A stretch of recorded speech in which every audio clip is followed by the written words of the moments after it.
Y Jehová oye y los libre de todas sus angustias. Cercanos está Jehová a los quebrantados de corazón y salva a los contritos de espíritu. Pero no, lo que dice, muchas son las aflicciones del justo, muchas, pero de todas ellas, ¿qué dicen? Pero de todas ellas le librará Jehová. Padre, te doy gracias en esta hora por hacer la reflexión de tu palabra, Señor, que me concedas esta bendición de poderme acercar a tu presencia una vez más. Y poder, Señor, una vez más, Padre, dar la palabra a tu pueblo.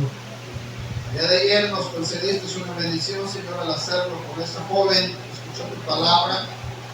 Pero ahora, Señor, nos toca presentar este mensaje, Señor, a los presentes. Sabemos por qué no estamos de más, Señor. Padre, pero los que están presentes, Señor, que el mensaje sea para darnos el aliento para continuar, Señor, en el diario vivir mientras tú no vienes por nosotros. Te agradezco, Padre, esta bendición, la oportunidad de glorificarte, Señor, en medio de la necesidad. En el nombre de Jesús. Amén. Hay este pasaje, cuando lo analizamos, hermanos, podemos encontrar la vida de un hombre que tuvo dificultades y circunstancias. Pareciera, hermano, que el salmista describe su realidad que está pasando, que está viviendo. En el encabezado del salmo habla acerca de la protección divina.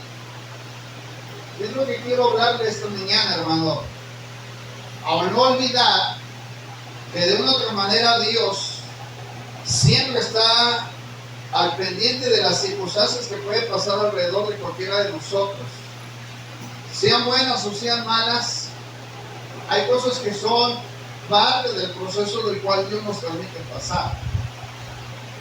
Cuando usted va a la Biblia y cuando el salmista David, después de haber sido ungido como el futuro rey de Israel, tuvo que esperar hasta que Saúl muriera y tomar el lugar para ser él el nuevo rey de Israel. Pero el proceso de David no fue fácil, hermano. Si todos pensáramos que el ser creyentes o ser cristianos fuera fácil, yo diría, y como se lo he dicho a muchos, cualquiera pudiera ser cristiano. En el tiempo antiguo, en la iglesia primitiva, el ser cristiano, Jesús lo refirió de esta manera y la iglesia primitiva lo tomó con un concepto de ser cristiano. Ellos sabían que el sobrenombre de cristiano significaba, hermano, ser y seguir el ejemplo de Cristo. Un día Jesús dijo en Mateo, dijo, si alguno quiere venir en pos de mí, niéguese a sí mismo, tome su cruz, la tiene que cargar o cárguela, sígueme o síganme. El concepto de la cruz, hermano, no era fácil porque en el tiempo antiguo la mayoría del que se hacía creyente o se hacía cristiano tenía que padecer. Por eso le puedo leer la carta del apóstol Pedro, y esta va dirigida a muchos creyentes, hermanos, que estaban padeciendo por la causa de Cristo, es decir, por seguir la fe en Cristo, por ser discípulos, ser seguidores. Por eso de repente cuando usted lee la carta, se encuentra de que Pedro les está escribiendo a aquellos que están padeciendo por la causa de Cristo. Algo semejante a lo que estaba pasando con David, pero mire lo que dice la Escritura, primera de Pedro, capítulo 4, verso 12, amados, no os sorprendáis del fuego de la prueba que os ha sobrevenido como si alguna cosa extraña os aconteciese, sino gozados por cuanto sois participantes de los padecimientos de Cristo, para que también en la revelación de su gloria os gocéis con usted con gran alegría. Pedro les escribe a todos los que están padeciendo por la causa de seguir a Cristo. Y en el inicio del cristianismo, hermano, todos padecieron, todos sufrieron, todos tuvieron problemas, todos tuvieron adversidades. Miren que no era bueno para la gente de antes, no era muy bueno ser creyente en Cristo. Lo vituperaban, no se puede seguir leyendo los versículos, los avergonzaban. Les decían cosas que no eran agradables a su fe.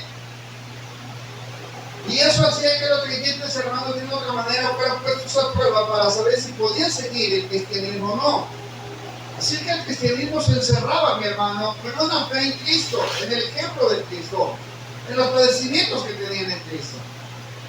Cualquiera que usted lo conocía o cualquiera que le preguntaban, oye, ¿tú eres cristiano? Sí, soy cristiano. ¿Por qué eres cristiano? Porque sigo las enseñanzas de Cristo, porque sigo el ejemplo de Cristo, porque vivo y procuro vivir como lo hizo Cristo. Y entonces ellos, hermanos, se metían en ciertos problemas por defender su fe en Cristo. Cuando usted ve el Salmo, el salmista, hermano, está pasando un proceso, porque para llegar a ser rey, así como los primeros cristianos pasaron procesos para defender su fe, también está pasando un proceso al cual, hermano, no le sería fácil llegar a ser el futuro rey de Israel. Y eso vendría, mi hermano, a ocasionarle, pues sí, circunstancias, problemas, adversidades. Y cuando una persona empieza de una manera a otra a confiar en Dios, escuchen lo que voy a decir porque me voy a repetir esta palabra. Bueno, cuando una persona empieza a confiar en Dios, cuando una persona empieza a conocer a Dios, cuando una persona empieza a abrirle su corazón a Dios, créame, hermano, que esta persona que empieza a hacerlo va a tener problemas. Y a lo mejor usted dice, bueno, hermano, pero no sería bueno que si empiezo a creer en Dios, si empiezo a ponerme confianza en Dios, no tuviera yo problemas. No, hermano. Dios permite los problemas, sobre todo para aquellos que empiezan a tener la confianza en Dios. David habla de la protección divina, hermano, pero lo habla de un concepto personal y dice, en el sentido de que empieza a mostrarnos, hermano, cómo poder confiar en Dios, cómo poder nosotros poner nuestra confianza en Dios y de qué manera depender en Dios. ¿Cómo puedo yo confiar en Dios? ¿De qué manera, hermano, yo puedo poner mi confianza en Él? ¿Cómo puedo depender de que Dios está conmigo? Hace unos días escuchaba a una persona decir, yo tuve 21 años yendo a una iglesia, tuve problemas, tuve circunstancias, durante 21 años estuve apegado a la iglesia, sirviendo a la iglesia, buscando a Dios en la iglesia. Pero le vino un problema, y ese problema que le vino no lo pudo superar. Y me dice, mira, yo tuve una circunstancia, tuve un problema, no te lo puedo contar abiertamente, pero lo único que te puedo decir es que afectó mi vida. Y a partir de ese problema que me vino, yo agarré y me empecé a alejar. Y actualmente ya no voy a la iglesia. Y le dije, entonces, ¿dónde estaba tu fe? ¿Y qué estaba puesta tu fe? ¿Dónde estaba puesta tu confianza, tu seguridad de que Dios estaba contigo? Y sabe que conoce muy bien las escrituras, pero me di cuenta que este hombre, hermano, había perdido la confianza en Dios. Después de todo lo que me habló, me dijo varias cosas personales y de repente me di cuenta que todo lo que salió de su mente y de su corazón, encontré una palabrita que distinguió su vida y es que él dejó de confiar en Dios. Cuando usted va a la palabra, se encuentra con el primer punto que quiero mencionarle, de cómo nosotros podemos confiar en Dios. ¿De qué manera puedo confiar en Dios? ¿Cómo, hermano? Porque Él tiene sus ojos puestos sobre nosotros. Dice la Biblia que tiene los ojos de Jehová están sobre los justos y los injustos. Dios no hace referencia entre un justo y un injusto, no. Dios tiene la mirada puesta sobre el mundo, hermano. Por sobre todos. No cree que nada más lo pida usted. Está pendiente de todos. Dice, los ojos de Jehová están sobre los justos. Pero en otra porción, en el libro de los Hechos, dice que el Señor oye al pecador. Que Dios oye al pecador. Esto significa que Dios lo escucha a usted como lo puede escuchar al pecador. Y entonces el salmista pone su confianza plenamente en que sabe de que Dios está al cuidado de él. Mira, amado hermano, es como el niño cuando empieza a caminar y lo suelta y va caminando el pequeño, pero mamá o papá que no está viendo cómo camina, no está al pendiente de él. Pero cuando se cae, tiende o a levantarlo o dejar que llore y por sí solo se levante. Y ya cuando el niño los ve que ignoran que no lo levantaron, se levanta por sí solo, hace el intento de levantarse solo, pero luego va a seguir caminando y se olvida del dolor.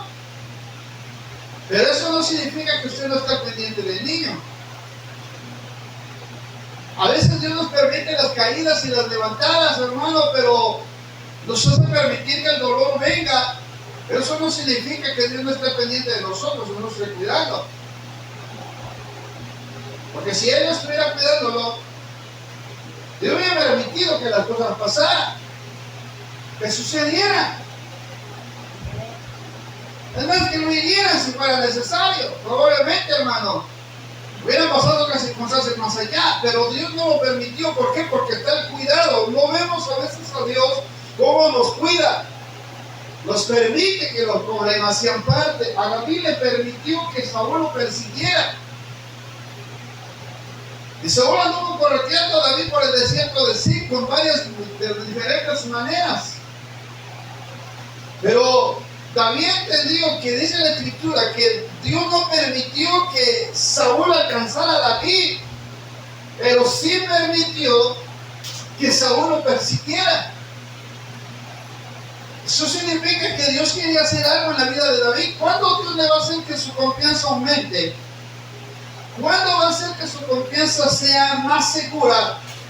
Que tenga la plena certidumbre de decir: yo sé que Dios me escucha, porque a pesar de todo lo que yo paso, yo sé que Dios me escucha. La referencia dice que los ojos de Dios están sobre Jehová, están sobre los justos, pero luego dice: y atentos sus oídos al clamor de ellos. Esto nos da a entender dos cosas. Que una cosa es que Dios te proteja, pero la otra también es que Dios te escuche en medio del problema que tú estás.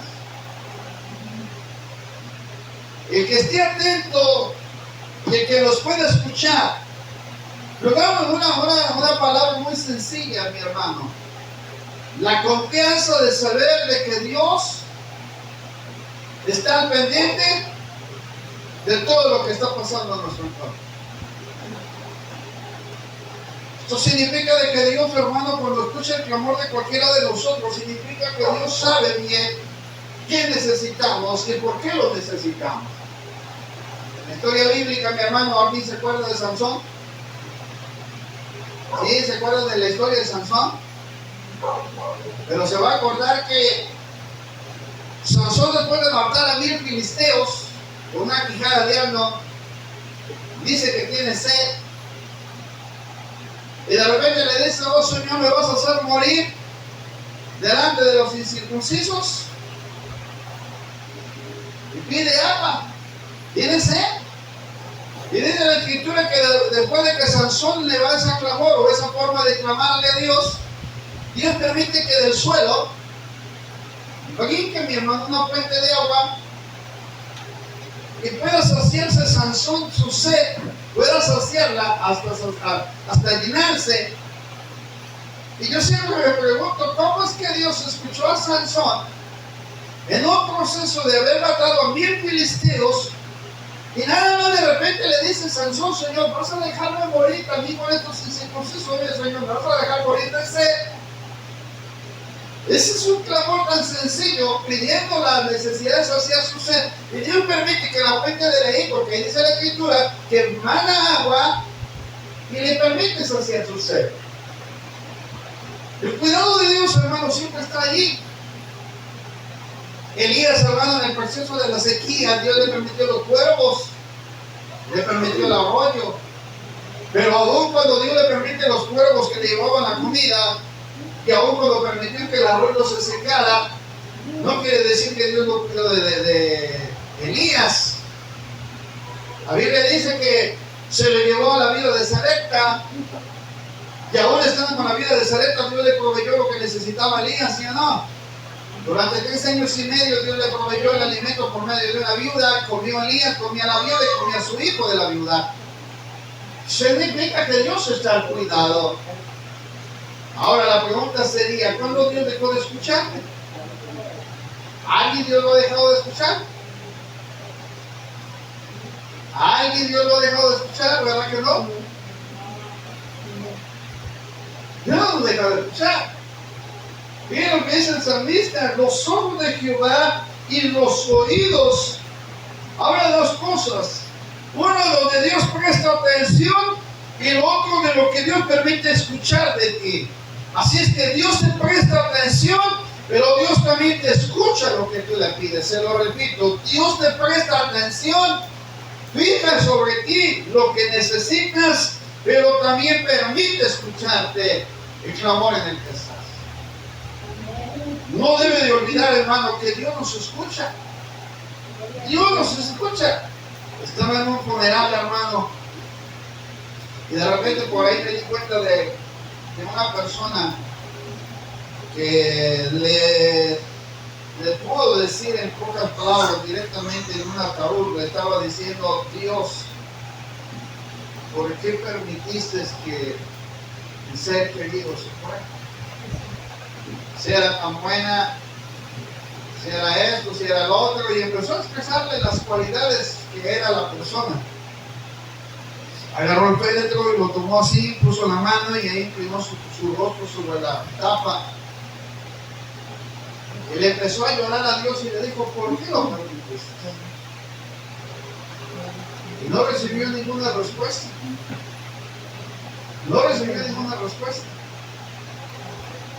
Pasaron los meses y al cabo de un año esta persona reflexionó y meditó lo que había dicho en ese féretro. Pero empezó a recordar, hermano, todo lo que Dios les había permitido ayudarles. Cómo Dios obró, cómo Dios los tocó, cómo Dios les bendijo para poder sacar adelante el proceso de la enfermedad y todo lo que estaba pasando. Y ahí se acordó, después de un año, se acordó de que Dios había estado en el proceso. Se acordó de que Dios, hermano, no le había respondido una oración en un féretro, pero le recordó cómo Dios, desde que pasaron los procesos de todo lo que tuvieron, estuvo ahí. No faltó quien orara, no faltó quien le diera, no faltó quien le apoyara, no faltó quien estuviera en el proceso, no faltó alguien que le animara. Y ahí donde entendió de que Dios no se había olvidado de eso. Sí, permitió la muerte porque es parte del proceso de la vida de cualquiera de nosotros, pero eso no significa de que Dios deje de estar atento y que deje de estar escuchando nuestras necesidades. Como seres humanos, hermanos, siempre estamos buscando respuestas a todas las cosas que queremos. Pero Dios, hermano, a veces tiene que permitir guardar silencio para enseñarnos de que Dios sigue siendo Dios. Que nosotros como seres humanos necesitamos de Él. Versículo 16: la ira de Jehová contra los que hacen mal. Lógico, porque Dios, hermano, va a desagradarse de las cosas que hacemos mal, o de las cosas malas que hacemos. Dios no se agrada de las cosas malas que hacemos. Y a veces, amado hermano, hay personas que terminan mal, porque no le agrada a Dios que nosotros practiquemos el mal. Dice la Biblia: haz el bien, sigue la vida. Porque nos está diciendo que la preservación de vida, mi hermano, todo depende de las cosas que hagamos bien. Si hacemos bien, Dios nos va a permitir, hermano, para nosotros una bendición en la vida. Si hacemos mal, tendremos consecuencias de las cosas malas que hagamos. Esto es un ejemplo. Llegó un asaltante a una tienda. De repente pidió todo lo que había ahí, que de dinero. La mujer era una cristiana de más de 40 años, casi desde nacimiento le llevaban a la iglesia. Y cuando le iba a entregar el dinero, le dijo al asaltante, llevaba cubierto el rostro, y rápido, denme el dinero. La mujer le dijo: ¿me puede permitir? Sí, le voy a dar lo que usted quiere. pero déjame permitirle hacer esto sobre usted. Y el hombre, pero así rápido le dijo que quería dinero. Sí, la mujer con paciencia agarró el dinero, pero ella estaba haciendo tiempo que mientras agarraba el dinero, algo le sorprendió al asaltante, que la mujer nunca tuvo miedo de lo que estaba pasando. Y el asaltante le hacía amenazándole, y la mujer sí, le estaba comprando el dinero, lo agarró, todavía lo embolsó, se lo puso en una bolsita de papel. Y el asaltante, al verla, que no se intimidaba para nada, no le daba temor ni se ponía nerviosa, el asaltante al final le preguntó a ella y le dice: oye, ¿no tienes miedo de que te pueda matar? Le dijo: no, porque yo sé que lo que tú te vas a llevar, Dios te lo va a regresar doble por mitad. El asaltante se queda callado. ¿Cómo? Sí, porque la Biblia dice: haz el bien y hallarás la vida. Si tu enemigo te pide de beber, pues dale de beber. Si te pide un vaso de agua, no quedas sin recompensa. Y tú me estás pidiendo lo que Dios me ha dado para bendición. Llévatelo y que Dios te bendiga. Pero yo sé que lo que siembro, Dios me lo va a regresar. El hombre sale, mi hermano, corriendo, hermano, con el dinero y se fue. Al cabo de 2 o 3 semanas, hermano, vuelve a regresar al mismo asaltante. Pero ahora ya no llevaba cubierto el rostro. El asaltante regresa y le dice a la persona: miren, fíjense, él no se quiso delatar que le había robado, y le dice: mire, hace unos días por allá me encontré una bolsa de papel y ahí venía el logotipo de la tienda. Y yo dije: ¿de quién será esto? Bueno, yo la vi que tenía dinero, pero el hombre no se pudo gastar el dinero. Por lo que la mujer le dijo: le di un vaso de agua, pero le di su recompensa. Y las palabras de la mujer que le dijo que Dios le iba a bendecir, le iba a dar doble de lo que él se estaba quitando. El hombre no pudo gastarse el dinero, el hombre no pudo hacer nada con eso porque las palabras le encerraron la mente. Y cuando llega le va a regresar el dinero, pero él nunca le dice que él fue el que lo robó, sino viene y le entrega el dinero. Y aún conscientemente le dijo: señora, si algo falta en ese dinero ahí, ¿sabe? Le puse un poquito más, porque no sabía si en realidad era todo lo que le habían quitado, dice, pero conscientemente pensé que usted lo necesitaba y no sabía si la cantidad que le habían robado era esa, pero yo en mi corazón estuvo el ponerle un poco más. Y le puso una cantidad más de lo que le habían robado. La hermana no dijo que le quitara lo que puso, sino que ella le había hecho de corazón hacerlo, se lo puso en la bolsa. La mujer recibió el dinero, agradeció a Dios porque le había regresado su dinero y todavía le dijo al hombre: me permite hacer una oración por usted, porque creo que todavía hay personas honestas en esta tierra, porque cuando me robaron, hace 3 semanas me robaron, cuando se llevaron el dinero, yo me puse a orar a Dios y le dije: Señor, permite que ese dinero que se vaya sea de bendición para la persona que lo quiere. Y si no es así de bendición, Señor, y no lo llegan a necesitar, permite que ese dinero me pueda regresar. Y me regresó. Oró por el Señor, le dijo que el Señor lo bendijera, le pidió y le preguntó si no tenía Cristo en su corazón. El hombre dijo que no, lo evangelizó, oró por él, se convirtió en varón. Todo porque una persona pudo confiar en Dios. Pudo confiar en Dios. Pero dice la Biblia que la ira de Jehová está contra los que hacen mal. Sí, lógico, Dios no está en contra de alguien que hace mal, pero los que confían en Jehová, dice la Biblia, son como los montes de Dios, de Sión, que permanecen para siempre. Su confianza, mi amado hermano, no solamente tiene que estar puesta en que Dios lo cuida, en que Dios está atento de lo que le pasa y también lo escucha de lo que usted está sufriendo. La segunda cosa que encontramos aquí: clama a los justos y Jehová oye. Pero mire lo que dice: y los libra de todas sus angustias. ¿Qué es clamar? Clama a los justos. Es exponerlo de lo más profundo del corazón, la necesidad angustiante que usted tenga, se la presenta a Dios. Dios le escucha, pero Dios no va a bajar del cielo y va a decir: he aquí, yo estoy contigo, hijo, para decirte que te voy a ayudar. No, Él va a poner a las personas, indicadas, va a poner a las circunstancias, los medios, los recursos, para mostrarte de que Dios te está escuchando, de que Dios te está ayudando. Pero para que esto suceda, usted tiene que clamarle a Dios para que lo escuche. Si el hombre no clama, Dios no escucha. Tenemos que clamar. La segunda cosa, sabemos que Dios está al cuidado de nosotros. Lo segundo que tenemos que hacer, mi hermano, es exponer nuestra necesidad delante de Él. Usted como padre y madre, algún día como hijo, usted les puso una necesidad a su papá o a su mamá, ¿sí o no? Su mamá y su papá lo pudo escuchar. Probablemente le haya dado lo que usted necesitaba o no. Pero exponer la petición nos lleva a nosotros a entender que para poder tener la confianza en Dios, nosotros tenemos que clamar. ¿Se acuerda de Bartimeo? El ciego Bartimeo que estaba junto al camino mendigando, y dice la Biblia que este hombre tenía una gran necesidad. ¿Qué tuvo que hacer Bartimeo? Exponerla. Tuvo que clamar a Dios por su necesidad. Dios sabe lo que necesitamos, pero también está esperando que nosotros clamemos delante de Él. Es decir, que expongamos lo que necesitamos, lo que sentimos.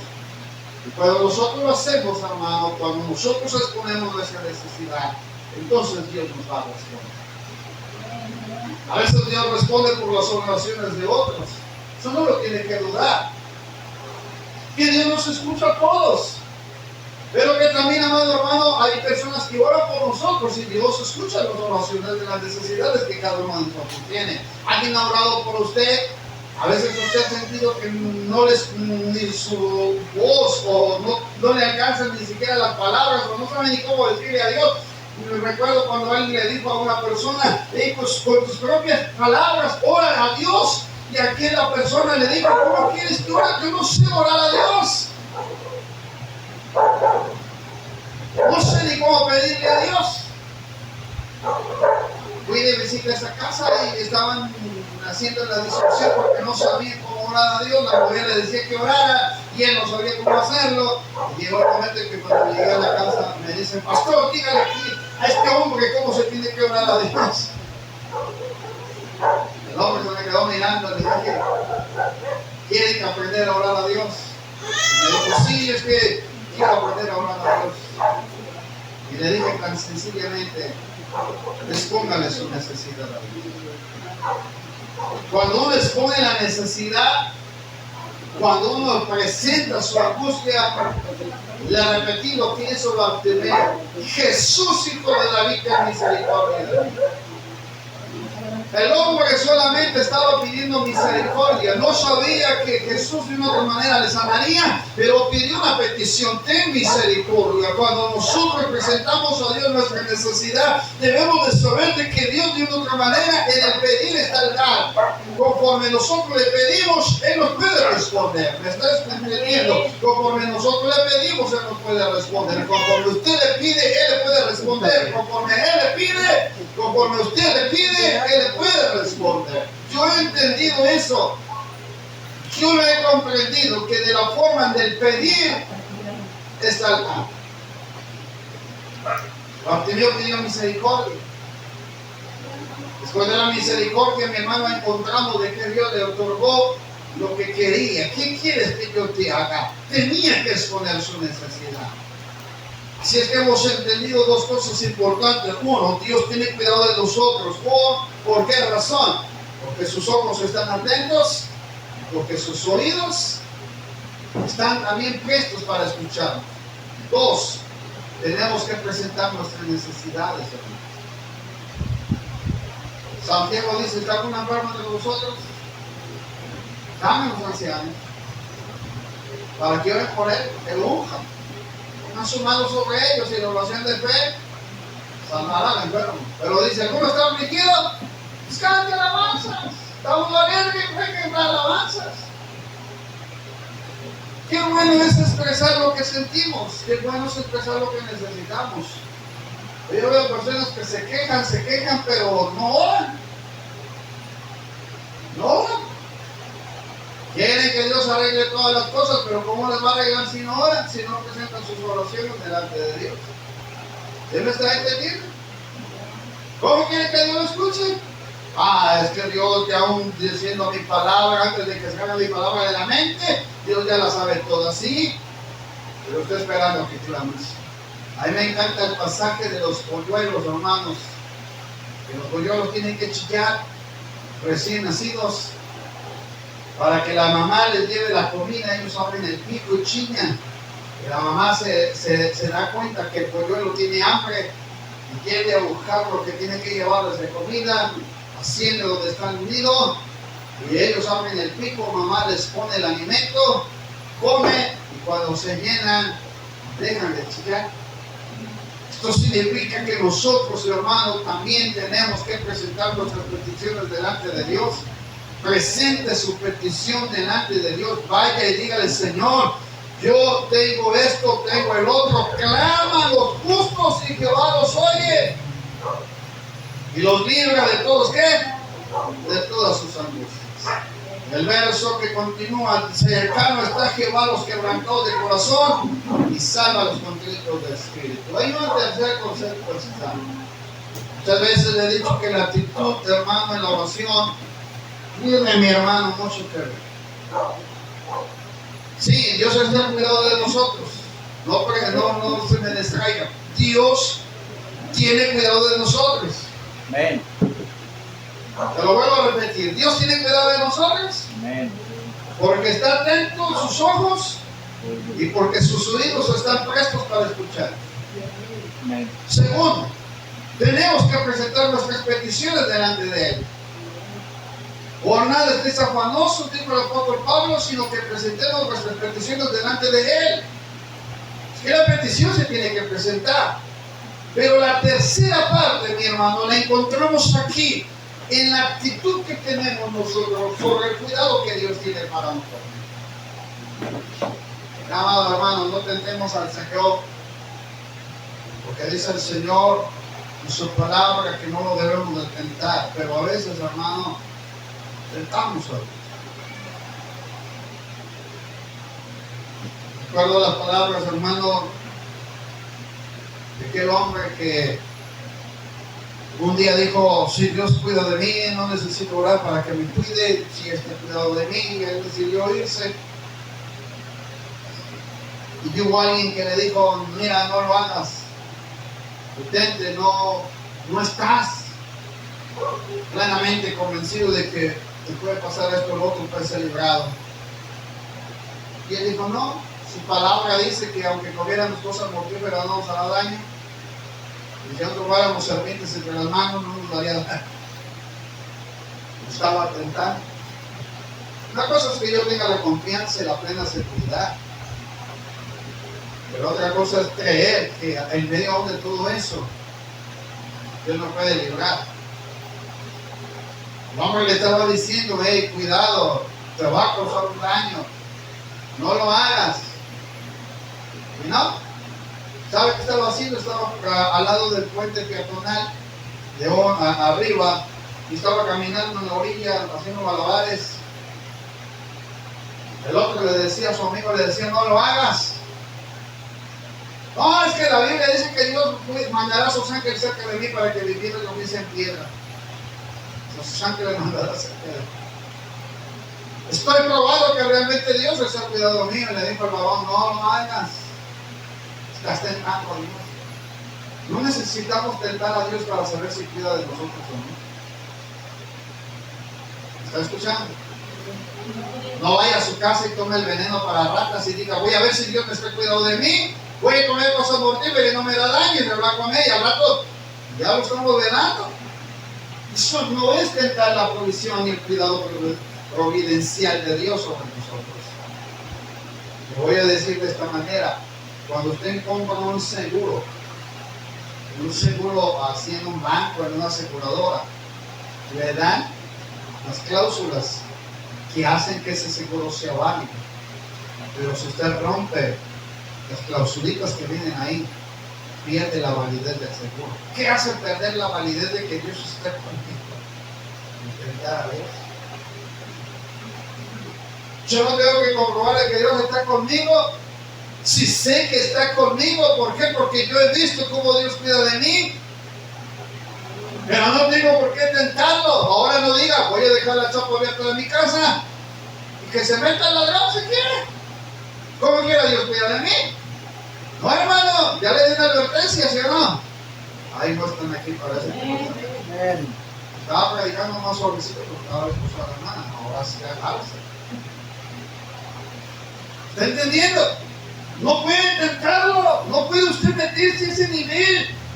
Cercano está Jehová a los quebrantados de corazón. ¿Qué significa? Que todo depende también de cómo estoy yo delante de Él. Sí, Dios cuida de mí, porque sus ojos están atentos, sus oídos escuchan mi clamor.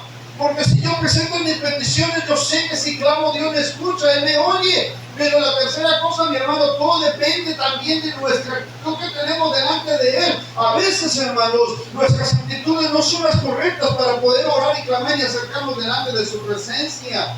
Dios no es una maquinita, mi hermano, donde echamos la moneda y movemos la palanca y decimos, este muñeco es el que quiero, lo voy a sacar y listo, ya actúo de esa manera. Dios no actúa así, mi hermano. Dios siempre va a ver lo que nos conviene, por qué nos conviene y sabe bien por qué lo necesitamos. Dios no te va a dar gustos que muchas veces crees que los necesitas o los mereces. Recuerde esto, Dios nos da de acuerdo a nuestras necesidades. El pan de cada día nos da Él. Recuerde que la provisión divina viene de Él. Recuerde, mi hermano, que nosotros no tenemos que afanarnos por el día de mañana que hemos de comer o de beber, porque el Señor sabe que necesitamos la provisión del cuidado diario. Lo que debemos de entender, que todo va a depender de cómo está nuestro corazón delante de su presencia. Un corazón contrito y humillado no lo despreciarás tú, oh Jehová. ¿Qué actitud tiene usted al orar? Señor, pero cuidaste a ellos, Señor, me cuidaste. Te descuidaste de ellos, me descuidaste a mí por cuidar a ellos. Tú, hermano, Dios nunca se va a descuidar del cuidado de que merecemos todos. Ve a caminar. A mí me encanta ese pedacito donde dice, cercano está Jehová a los quebrantados del corazón. Timeo quebrantó su corazón pidiendo misericordia. Jesús, hijo de David, ten misericordia de mí. No importando la multitud de las personas, no importando, mi hermano, en que las personas lo escucharan y vieran al ciego mendigando ahí con su lecho y decir, no necesitas, estás así ciego y no necesitas que te hagan un milagro. El hombre, mi hermano, en la condición en la que estaba llamado Bartimeo, le dijo, Jesús, ten misericordia. Hermano, no está en nosotros el buscar que si a Él se le contesta y a mí no me contesta, que si a Él le da y a mí no me da. Yo le he dicho muchas veces, Señor, yo veo que otros prosperan y los haces prosperar bien y no te buscan, y yo que te busco no me haces prosperar. Pero un día preguntándole a una persona que tiene bendición, le dijo, mira, hay veces en las noches que no duermo, sabiendo de todo lo que tengo. Y luego me preguntan, ¿y tú duermes? Yo sí duermo. Porque no estoy preocupado por lo que no tengo. Si usted entendiera que la actitud depende mucho de para cómo Dios nos pueda escuchar. Usted no puede llegar a la tienda y decirle al que lo va a atender, dame esto así exigiendo, porque probablemente a lo mejor ni siquiera le queda vender lo que usted necesita. Hay dos cosas ahí, el quebrantado de corazón. Quebrantado de corazón y contrito de espíritu. Estas dos palabras que se permiten. ¿Quién es el quebrantado de corazón? El que reconoce que es insuficiente delante de Dios. El que ni siquiera tiene la dignidad de querer mirar hacia el cielo y decirle a Dios, necesito esto de ti. El quebrantado de corazón es el que se humilla. La Biblia dice que el que se humilla, Dios lo ensalta. El que se enaltece, Dios lo humilla. El quebrantado de corazón es el que sabe bien que es insuficiente, que necesita de la provisión, que necesita de la misericordia, que necesita del favor de Dios, que somos indignos, hermano, a veces de pedirle a Dios lo que verdaderamente necesitamos. Y cuando nosotros presentamos un corazón quebrantado, entonces Dios, ¿qué hace, mi hermano? Nos da, no conmovemos a Dios por la actitud de quebrantamiento, sino que nos hace reconocer, hermano, que si Dios nosotros no somos nada, que necesitamos de su poder. Si usted se mete a la historia, Bartimeo era una persona indigna. Era una persona que estaba mendigando, así como lo que usted ve de repente que están pidiendo limosnas en la calle. Pues imagínense a Bartimeo, hermano, ciego, teniendo un lecho, teniendo un lugar a donde él lo llevaba para pedir limosna. Las personas en ese tiempo, mi hermano, eran indígenas, no eran ni favorables ante el pueblo, eran echados a la nada, porque para ellos, hermano, eran como personas que lamentablemente pues no necesitaban uno ni siquiera mirarlos, pero el Señor se detuvo a escuchar a un hombre llamado Bartimeo, se detuvo para escucharlo, recuerdo a la necesidad, pero ¿por qué se detiene? Porque lo que estaba saliendo de su corazón: ten misericordia. ¿De qué manera te acercas a Dios? ¿Con un corazón contrito? El quebrantamiento de corazón y contrito de espíritu. ¿Qué es el contrito de espíritu? El contrito de espíritu, mi hermano, es como cuando usted se encuentra triste, se encuentra pues, en una condición, hermano, que no es favorable, que de repente se encuentra así como desesperado, cuando se encuentra, cuando tiene una pérdida de un ser querido, que no hay gran consuelo dentro de sí, cuando se encuentra afligido porque no tiene fe en la esperanza. El contrito de espíritu, mi hermano, es cuando de repente la persona recibe las noticias y no sabe de qué manera poder acercar a Dios. Y podríamos mencionar como aquel coro que hay momentos cuando las palabras no alcanzan, no sabemos qué expresar cuando estamos en una situación así. Con este último ejemplo termino. Estaba la situación del niño. Fuera del hospital estábamos nosotros. El pastor había perdido a la esposa, que había perdido a los dos hijos. Y el menor, de solamente 6 años, estaba debatiéndose entre la vida y la muerte. Pero nosotros habíamos ido por un niño. Por un niño habíamos ido. Nos pidieron que fuéramos a orar por él y estábamos afuera del hospital, 10 de la noche, no nos dejaron pasar. Y el jefe en guardia nos dijo: solamente pueden pasar, pero lo que van a hacer, háganlo rápido. Estoy jugándome mi carrera, mi puesto aquí. Si me ven que haya hecho esto, es probable que me despidan, pierdan mi puesto.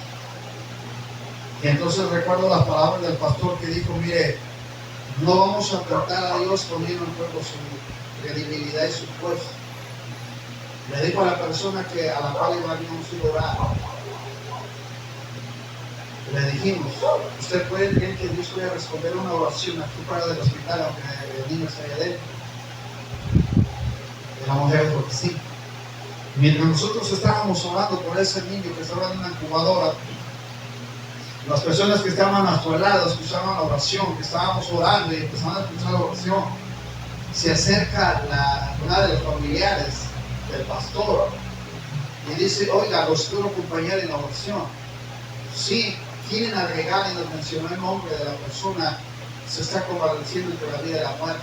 Murió mi mamá, ya murieron todos de mis hermanos, y el último está a punto de morir. Solamente quedo yo y mi papá. Ahorita no sabemos de qué manera pedirle a Dios que nos responda. Este testimonio es verídico. Es un testimonio que lo vivimos. Estando ahí en la oración, le pedimos al muchacho que se acercara. El papá, tristemente, hermano, todo golpeado por el accidente, todo lo que tuvo. No se podía casi ni mover, pero él estaba fuera del hospital orando por su hijo. Nos acercamos también al papá, pastor, que estaba todo golpeado de los fracturas que tenía y todo. Se acercó a la oración. Y estábamos orando por 2 seres queridos de familias distintas adentro del hospital, mientras nosotros estábamos orando. Y cuando empezamos a clamar a Dios, le dijimos: Señor, no tenemos palabras.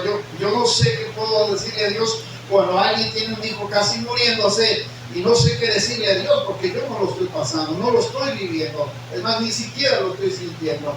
Y yo así le oré a Dios esa noche: Señor, no sé qué puedo decirte cuando la persona está teniendo un hijo muriéndose entre la vida y la muerte, y el otro niño está en una incubadora, Señor, bajo un proceso en el que solamente los pediatras saben qué va a pasar con él. Pero sí te pedimos algo, de que tú sí sabes escuchar la oración y tú sabes lo que está pasando con él. Y empezamos a orar, hermanos. Nos dicen las personas que nos escuchamos, cuando ya abrimos los ojos, había un grupo de personas que tal vez ni siquiera conocíamos. Sí, había un grupo de personas a nuestro alrededor, hermano, que se metieron a la oración de nosotros, que ni siquiera sabían quién éramos ni quiénes éramos. Pero eran alrededor de más de 30 personas.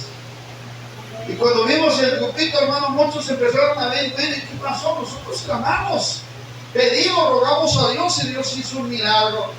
Después de terminar de orar, hermano, por esas dos personas, nos retiramos del lugar, hermano. Al siguiente día por la mañana, la hermana, la mamá del niño testifica que una de las enfermeras vio a una persona de blanco que salió, hermano, prácticamente de lo que viene siendo el elevador. Dice que se acercó y preguntó por el nombre del niño. Dice que la enfermera le dijo: lo necesito ver, sí, tengo que revisarlo. Pensó que era un médico de turno de noche, se acerca. Dice que él vio cuando que todos los cuneros estaba apagada la luz, pero pareciera que prendieron la lámpara del cunero ahí.